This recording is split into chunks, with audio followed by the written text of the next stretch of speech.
All right, welcome back. 6:23 the time. Let's talk about our dollars and cents. You know, the health care bill has passed, and it's already making an impact on Wall Street. Let's talk more about that right now with Tommy Williams with Williams Financial Group. Sir, good to see you.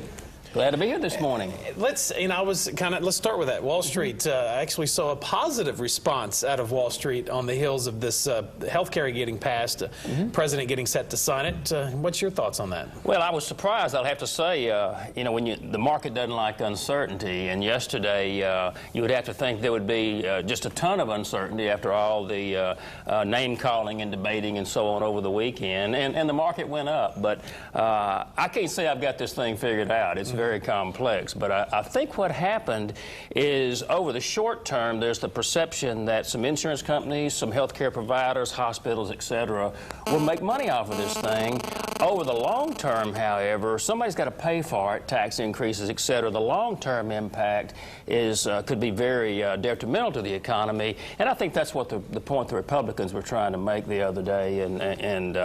But anyway, exciting time. Could there still be uncertainty to come? You've got insurance companies now that are going, okay, how is this going to work? We didn't want change. We liked things the way they were.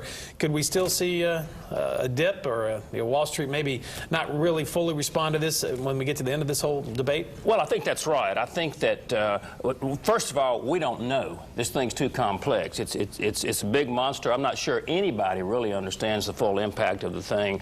But I got to tell you, probably the biggest thing that's going to happen is in early April, the Federal Reserve is going to, reportedly, at least it's rumored, that they're going to drop their extended period language, which means that they will signal that they'll start raising interest rates later in the year because the economy is looking so much better, which again is counterintuitive.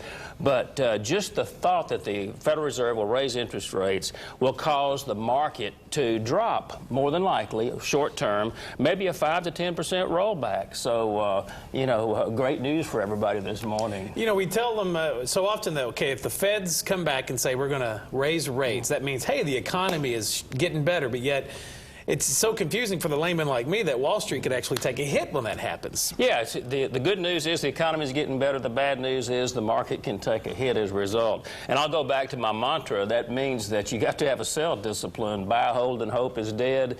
You've got to be proactive because this is not your grandfather's market that we're dealing with here. Whether it's health care, whether it's the impact of the Federal Reserve, whether it's anything that affects the market. Remember, the market right now is institutions, it's large corporations. The individual, that's us, the individual is not yet investing. We're still skeptical about what's going on in America. So that's who the market actually is right now. And they're right now a very interesting, complex group. All right, just the tip of the iceberg is all this begins as the health care gets signed off. And Tommy, real quick, how can folks reach you? If this was just a 3-minute nugget, how can they get you long term?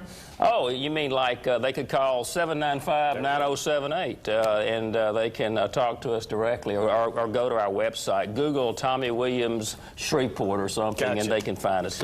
Tommy, thank you, sir, as always. Thank you. Thank you. Glad to be here this morning.